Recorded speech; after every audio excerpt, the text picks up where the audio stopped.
What do you say to those viewers that don't pursue their dreams and are locked in their careers because they are too afraid to take risks and pursue something meaningful? Well, the first thing I would say is, well, you should be afraid of taking risks and pursuing something meaningful. But you should be more afraid of staying where you are if it's making you miserable. It's like the first thing you want to do is dispense with the idea that you get to have any permanent security outside of your ability to contend and adapt. It's the same issue with children. It's like you're paying a price by sitting there being miserable. And you might say, well, the devil I know is better than the one I don't. It's like, don't be so sure of that. The clock is ticking. Yeah, and if you're miserable in your job now and you change nothing, in 5 years you'll be much more miserable and you'll be a lot older. But isn't it a luxury to pursue what is meaningful? Our viewers have mortgages, they have children, they have payments and loans. It's a luxury to pursue because we lack the resources. Well, I don't remember now, I'm not talking about what makes you happy. It's a luxury to pursue what makes you happy. It's a moral obligation to pursue what you find meaningful. And that doesn't mean it's easy. It might require sacrifice. If you need to change your job too, let's say you have a family and children and a mortgage, you have responsibilities. You've already picked up those responsibilities. You don't just get to walk away scot-free and say, well, I don't like my job, I quit. That's no strategy. But what you might have to do is you think, well, this job is killing my soul. All right, so what do I have to do about that? Well, I have to look for another job. Well, no one wants to hire me. It's like, okay, maybe you need to educate yourself more. Maybe you need to update your curriculum vitae, your resume. Maybe you need to overcome your fear of being interviewed. Maybe you need to sharpen your social skills. Like, you have to think about these things strategically. If you're going to switch careers, you have to do it like an intelligent, responsible person. That might take you a couple of years of effort to do properly. When you say pursue something meaningful, is it important to have a vocation? I think it's more important to have an ethos, an ethic. So I have a program, for example, called the Future Authoring Program, which is a writing program that enables people to develop a vision for their life and then to develop a strategy. And so it's based on the idea, imagine that, and it's an extension of the ideas in the book, or at least something along the same lines. The first thing that you want to do is figure out, imagine you were taking care of yourself, like you were someone you cared for, which is rule number 2, by the way, essentially. Then you should figure out, well, if you could have what you needed and wanted, what would it be? What sort of friends would you have? What would your family relationships look like? How would you conduct yourself with your children? How would you educate yourself? You need to think through how it is that your life could be properly arranged if you had that ability. And then you can aim at that. And the funny thing is that if you do posit a goal of that sort and work towards it, you will move towards it. The goal will change because you'll learn things along the way. But I mean, I've dealt with hundreds of people in my clinical and consulting practice, and we set a goal, we develop a vision and work towards it, and things inevitably get better for people. So it's not a luxury, it's difficult. It's a moral responsibility, and it isn't happiness. It's not, the pursuit isn't for happiness. It's a moral responsibility to pursue what is meaningful. Absolutely. Yeah. So when if you watch yourself, you say, well, I had a particularly good day at work. And what does that mean? Well, it means that you lost your sense of time, right? Because when you're having not a good day at work, it's like, first it's 1 minute to 3, and then it's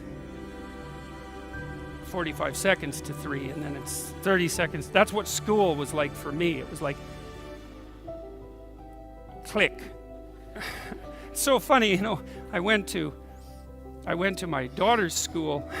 I used to get in trouble for talking all the time. Surprise, surprise.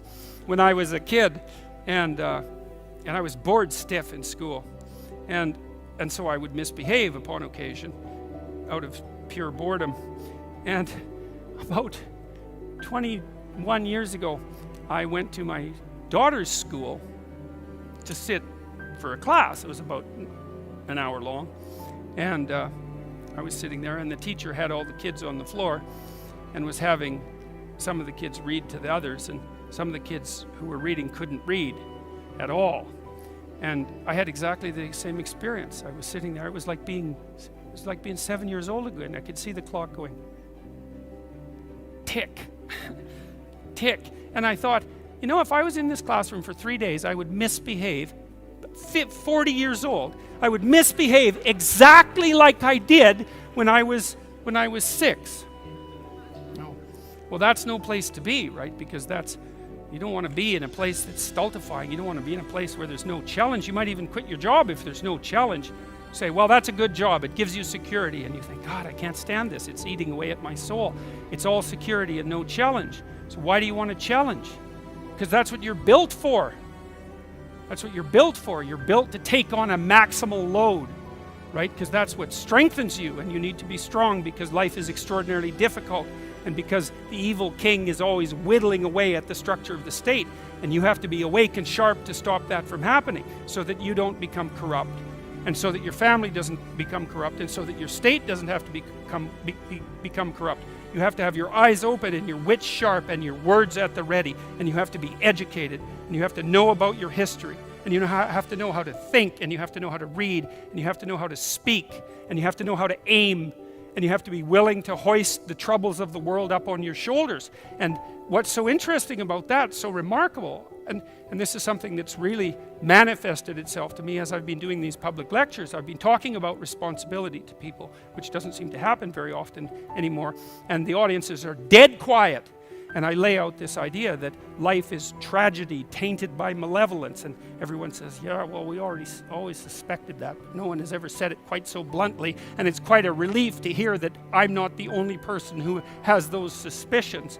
And then the second part of that is the better part, and it's the optimistic part, which is, despite the fact that life is a tragedy tainted by malevolence, at every level of existence, there's something about the human spirit that can thrive under precisely those conditions if we allow that to occur. Because as difficult as life is, and as horrible as we are, our capacity to deal with that catastrophe and to transcend that malevolent spirit is more powerful than that reality itself. And that's the fundamental issue. I think that's the fundamental issue of the Judeo-Christian ethic, with its emphasis on the divinity of the individual. As catastrophic as life is, and as malevolent as people can be, and that's malevolent beyond belief fundamentally, a person has in spirit the nobility to set that right and to defeat evil. And that more than that, and that the antidote to the catastrophe of life and the suffering of life and the tragedy of life that can drive you down and destroy you is to take on exactly that responsibility and to say, well, there's plenty of work to be done, and isn't that terrible? And there isn't anything so bad that we can't make it worse, and certainly try very hard to do so, but I have it within me to decide that I'm going to stand up against that. I'm going to strive to make the world a better place. I'm going to strive to constrain the malevolence that's in my own heart, and to set my family straight, and to work despite my tragic lot for the betterment of everything that's in front of me. And the consequence of that, the immediate consequence of that, is that when you make the decision to take on all of that voluntarily, which is to stand up straight, by the way, with your shoulders back, to take on all that on voluntarily, as soon as you make that decision, then all the catastrophe justifies itself in the nobility of your striving. And that's what it means to be an individual. Thank you.